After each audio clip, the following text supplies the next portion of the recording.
have forgiven them." These were the opening words of a surprising letter that reached us through a psychography session, supposedly dictated by the spirit of John Fitzgerald Kennedy, the charismatic 35th President of the United States, whose life was brutally cut short in a tragic assassination in Dallas, Texas, over 6 decades ago. The message, filled with emotion and depth, seems to echo directly from a plane beyond our own, bringing reflections that transcend time and space. What could such an iconic leader, whose journey was marked by moments of courage, vision, and controversy, wish to share with the world so many years after his departure? What would the former president, known for his eloquence and determination, have to say about that fateful day of November 22, 1963, a day that not only shocked the nation but altered the course of modern history? The words attributed to him suggest not only an account of the events that culminated in his death, but also a unique perspective on the behind-the-scenes of that episode, which, to this day, remains shrouded in mysteries, theories, and speculations. Even more intriguing is what he reveals about those responsible for his assassination. Who were the figures behind that act that shook the world? What were the motivations that led to that dark moment? The Psychographed message points to truths that, according to the text, are so impactful that they can leave anyone stunned, questioning everything that has been said or written about the case. Kennedy's words, supposedly transmitted from the beyond, raise questions that challenge official narratives and invite deep reflection on the power plays, hidden interests, and secrets that marked that era. And perhaps most astonishing, the message does not limit itself to revisiting the past. It goes further, offering a transformative vision of life after death. What does John Fitzgerald Kennedy, or the spirit presenting itself as such, wish to teach us about existence beyond the physical plane?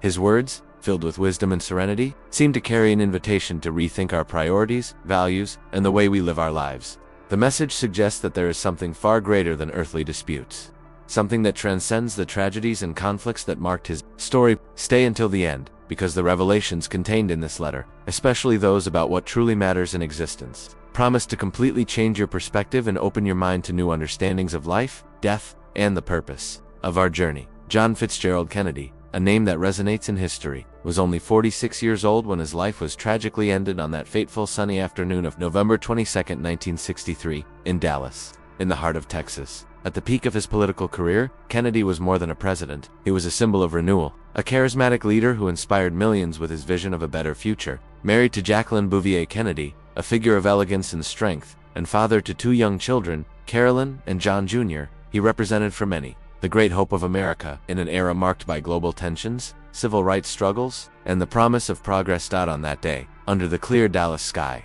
the presidential motorcade paraded through the city's streets in an open car, in a gesture of closeness to the people. Thousands gathered on the sidewalks, eager to catch a glimpse of the young president who captivated the world with his charisma and inspiring speeches. Kennedy, alongside Jacqueline, waved with a confident smile as the presidential car moved slowly along the planned route. At 12:30 p.m., as the motorcade passed through Dealey Plaza, a seemingly ordinary location that would become forever etched in history, the sound of gunshots pierced the air like an unexpected thunderclap. In mere seconds, the scene of celebration turned into tragedy. The president, struck by fatal shots, fell into the arms of his wife, who, in shock, witnessed the abrupt end of an era of hope. The man who symbolized youth, dynamism, and change lay mortally wounded, leaving a nation in mourning and the world in a state of bewilderment. Lee Harvey Oswald, a former Marine, was quickly identified as the lone gunman. According to the official narrative, however, even decades later, the case remains cloaked in a veil of mystery and suspicion. Conspiracy theories abound, suggesting that Kennedy's assassination goes far beyond a solitary act.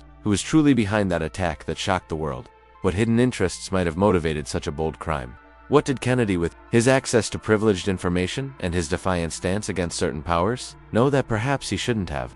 The questions persist, fueled by inconclusive documents, conflicting testimonies, and the absence of definitive answers. And if, somehow, Kennedy himself could speak from the beyond, offering his perspective on those final moments, what would he reveal about the instance leading up to his death? And, more importantly, what would he say about those who, in the shadows, may have orchestrated this event that changed the course of history? The answers, according to the Psychographed message, promise to shed light on unsettling truths, challenging everything we believe we know about that day. The letter you are about to hear, a message that promises to cast new light on one of the most significant events of the 20th century, reached us through a psychography session held in October 2023, exactly 6 decades after the tragic assassination of John Fitzgerald Kennedy. This singular document, supposedly dictated by the spirit of the 35th President of the United States, emerged from a spiritual process that defies conventional explanations and sparks both curiosity and reflection. the medium responsible for this psychography is a respected figure in spiritualist circles, known for his seriousness, discretion, and a history of over 30 years of mediumistic work. Throughout his career, he has psychographed messages attributed to various historical figures, always with an unwavering commitment to the authenticity of his craft. The session that gave rise to this letter took place in a small and peaceful town, in the countryside, far from the spotlight of big cities. In an atmosphere of serenity that favored spiritual connection, 5 carefully selected witnesses were present, including 2 journalists with experience in investigative reporting and a renowned historian specializing in the Kennedy era and the events that marked the 1960s. According to the accounts of those present, the session was conducted with a rigor that impressed everyone. The medium, after a brief moment of preparation, entered a deep trance, a state of complete immersion that seemed to disconnect him entirely from his surroundings. For over an hour, he wrote uninterruptedly, with a fluidity that appeared to be guided by a force beyond his own consciousness. What made the moment even more extraordinary was the handwriting used, completely different from the medium's usual style, with firm and elegant strokes that seemed to evoke another personality. A particularly intriguing detail was that, throughout the psychography, the medium, who has only a superficial knowledge of the English language, began speaking in English with clear and fluent pronunciation, something unusual for him. Additionally, while writing, he mentioned specific details about Kennedy's life, including aspects of his personal and political journey that were not widely known to the public at the time of the assassination, nor even to those present at the session. These elements, combined with the precision of certain historical references, left the witnesses astounded, reinforcing the sense that something truly singular was happening. Now, I am about to share with you the full content of this letter, exactly as it was psychographed, without any edits, alterations, or interpretations. Every word has been preserved in its original form, maintaining the essence of the message transmitted to us. Prepare yourselves, for what you are about to hear may profoundly challenge your beliefs, question established narratives, and open new perspectives on that fateful day in Dallas, November 22, 1963. That changed the course of history. The letter, supposedly psychographed by the spirit of John Fitzgerald Kennedy, begins with words that resonate with emotional and spiritual depth, as if they crossed the barriers of time and space. It starts as follows. My dear brothers and sisters on earth, it is with a heart full of emotion and serenity that I address you through this humble message, transmitted through a channel that connects the physical plane to the spiritual. The first words I choose to open this dialogue could not be otherwise. I have forgiven them.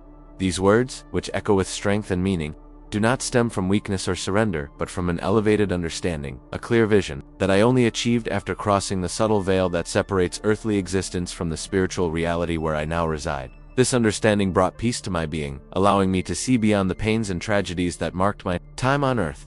On that fateful afternoon of November 1963, when the bullets tore through my body in Dallas, my heart did not turn to anger, hatred, or the desire for revenge. Amid the chaos, my first thought was for those I loved most. My wife, Jacqueline, whose strength and grace always inspired me.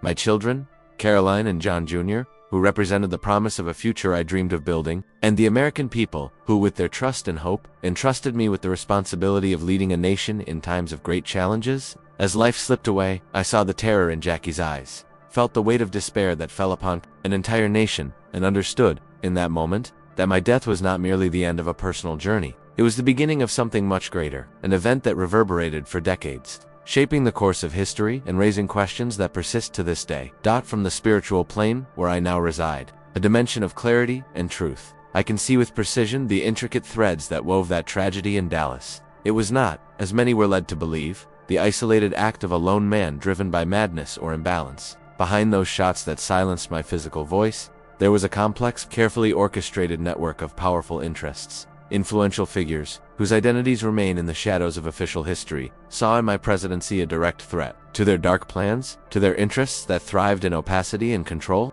The letter continues, delving into details about the behind-the-scenes power dynamics of the 1960s, an era marked by global tensions and internal struggles for control of a nation's destiny. Kennedy, or the spirit presenting itself as such, mentions significant conversations he reportedly held with high-ranking authorities, moments when he expressed his growing distrust of certain government sectors and their operations. He writes, "Knew there were forces working tirelessly against the vision I championed for America, vision of justice, equality, and peace. My firm stances in favor of civil rights, which sought to correct centuries of inequality, disturbed those who benefited from social division. My pursuit of an end to the Cold War, for peaceful coexistence between nations, challenged interests that thrived on fear and conflict. My demand for greater transparency in CIA operations and my criticism of the military-industrial complex, which profited from chaos and instability, provoked the wrath of powerful figures who saw in my leadership an obstacle to their goals. These forces, driven by ambition and fear, did not hesitate to weave the threads of a conspiracy that culminated in that day in Dallas. It is at this point that the letter takes a completely unexpected turn. Kennedy, through the medium, makes a revelation that stunned everyone present. On the morning of that November 22nd, I knew my life was in danger. I had received information that an assassination attempt would be made during my visit to Dallas. FBI and Secret Service authorities were informed, but their reactions left me even more suspicious. I saw fear in some eyes, but in others, I saw something far worse. Complicity. Do you want to know the truth about Oswald? He was merely a pawn in a much larger game, a troubled man, manipulated, used as the perfect scapegoat. The true architects of my assassination never set foot in that plaza, never stained their hands with blood, but orchestrated every movement of that symphony of death. And do you know why I chose to forgive? Because from the spiritual plane, I came to understand that hatred and revenge are prisons that keep both victim and aggressor chained to the lower plane of existence. My mission on Earth did not end with my physical death, it merely changed form. The letter further reveals that Kennedy, from the spiritual plane, would have influenced various civil rights and peace movements in the decades that followed, working through inspirations and intuitions sent to leaders and activists. What is most striking about this message is not only the claims about the assassination. Conspiracy theories have always surrounded Kennedy's death. What truly shocked is the profound spirituality and tone of absolute forgiveness that permeates the entire letter. Some details mentioned in the psychography stand out for their historical precision. The medium, who admitted to having limited knowledge of Kennedy's life, mentioned names of close aides, details about private White House meetings, and even references to family conversations that only became public through biographies published years after the Psychography. There is also an intriguing temporal coincidence. The session took place at the exact same date and time Kennedy was shot, 60 years earlier. According to the witnesses, this was not planned. A medium simply felt a spiritual urgency to hold the session at that specific moment. The message also references current events in American and global politics, suggesting that Kennedy, from the spiritual plane, observes and is concerned about the direction humanity is taking. He emphasizes the importance of not repeating the mistakes of the past and learning from the lessons his life and death have left us. But it is in the final part of the letter that we find the most powerful message. Kennedy, through the medium, speaks directly to each of us. It does not matter whether you believe it is truly me communicating through this message. What matters is the essence of what I am conveying. Forgiveness frees, love transforms, and the truth, even when painful, is always the path to the light. My physical death was not in vain if it serves to awaken consciences. If it helps humanity understand that violence is never the answer, that dialogue is always possible, and that even in the darkest moments of history, hope must prevail. I forgave because I learned that forgiveness is the first step toward true freedom. Forgive as well, not for others, but for yourselves. Forgive and move forward, building a better world for future generations. And you, what do you think of this message? Is it possible that the spirit of John F. Kennedy truly communicated through this psychography? Or could this be a creation of the human mind, inspired by our need to find meaning and redemption in one of the most significant tragedies of the 20th century? Regardless of your belief in life after death, the message of forgiveness and hope contained in this letter resonates powerfully in our hearts. Perhaps that is the true magic. Not whether it is real, but whether it makes us better people. If this message touched you in some way, share your thoughts in the comments. Do you believe in the possibility of communication with the dead? What do you think of the message of forgiveness left by Kennedy? Share this video with others who are also interested in spiritual mysteries. And don't forget to subscribe to the channel to stay updated on our upcoming content about the world beyond the veil. End. Remember the final words of this extraordinary letter: love never dies, it only changes form. And I will continue to love humanity until everyone understands that we are one family, one consciousness, walking together toward the light.